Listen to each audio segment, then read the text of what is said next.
Hi, I'm Kate and welcome to my channel. So today I want to talk about brands that I'm hoping to try in 2021. So I picked 10 brands that have kind of intrigued me. Maybe I've tried one or two items from and I'm hoping to try more, or brands that I haven't had a chance to try and I'm really hoping to have a chance this year. I'm going to scooch over a little bit so that I have some room to post photos of those things that I'm interested in. So here we go. All right, perfect. So the first brand that I have been interested in trying for a while is Nomad Cosmetics. They've released some beautiful palettes like the Tokyo palette, the Cartagena palette, but I haven't been, so wanting it that I felt like I need to have it. But they just released a photo of their full new palette, and it is the Iceland palette, the Land of Fire and Ice, and it is beautiful. Iceland is one of my favorite places that I've traveled to. I'll try to post a photo if I can find one. But this palette is just stunning. I think this is going to be my first try at Nomad, and so early in the year. So it drops tomorrow, January 12th. So wish me luck. I'm gonna try to get it. Fingers crossed. One brand that I've tried a few products from, but I'm hoping to try some more this year, is Rare Beauty. Now the first product that I tried from Rare Beauty is the Lip Souffle, and it is probably my new favorite lip product ever. It is just a beautiful, kind of soft matte finish. It doesn't settle into fine lines. It wears beautifully. So that was kind of my first go at Rare Beauty. I did order the concealer that I've heard great things about, and they do have a few new products out, including like a cream blush that I'm interested in and might pick up, but I want to see what else they do. The eyeshadow palettes that they came out with looked pretty, but again, not anything that I really felt like I needed. But it is a brand that I'm curious to try a little more from this year. I have a few singles from Sydney Grace, but I've never tried any of their eyeshadow palettes. A few of them looked really interesting, but again, not enough for me to really take the dive. I am curious to see what else they have coming out this year. I think because of the size of my collection right now, for me to bring in a palette or singles, it has to really be something special that adds a lot to my collection, something that inspires me in a way that the things I have don't. So I am interested. It is a brand that I'm keeping my eye on. So, we'll see what happens this year. Another brand that I've tried a little bit, but I'm hoping to try some more, is Nabla.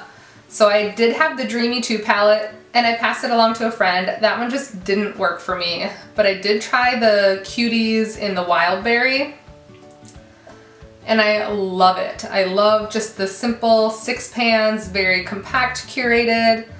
None of the other Cuties really called to me, but I'm hoping that they do more in that size this year because I would love to try more from Nabla. Now a brand that I've never tried anything from is Charlotte Tilbury.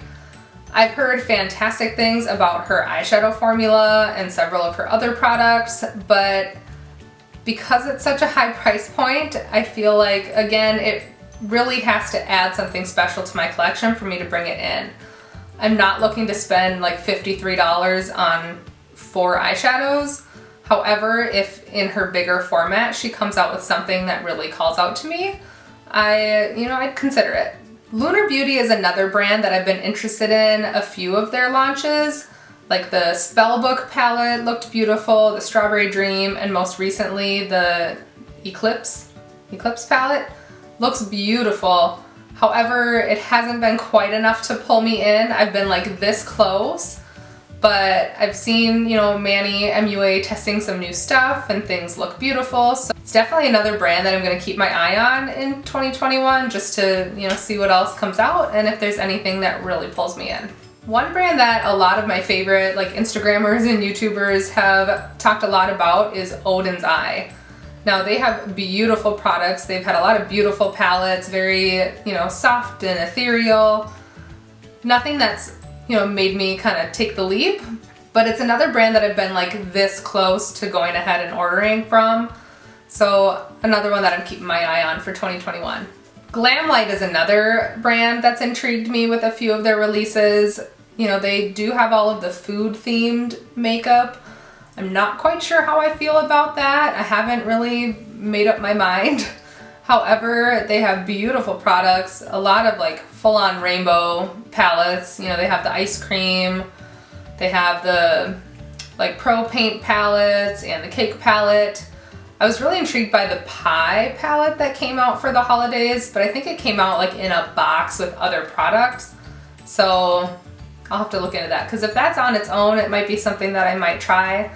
But I am curious to see what else they come out with. I'm not interested in any full-on rainbow palettes right now, but if there's something more curated and interesting, it's definitely something that I'll consider.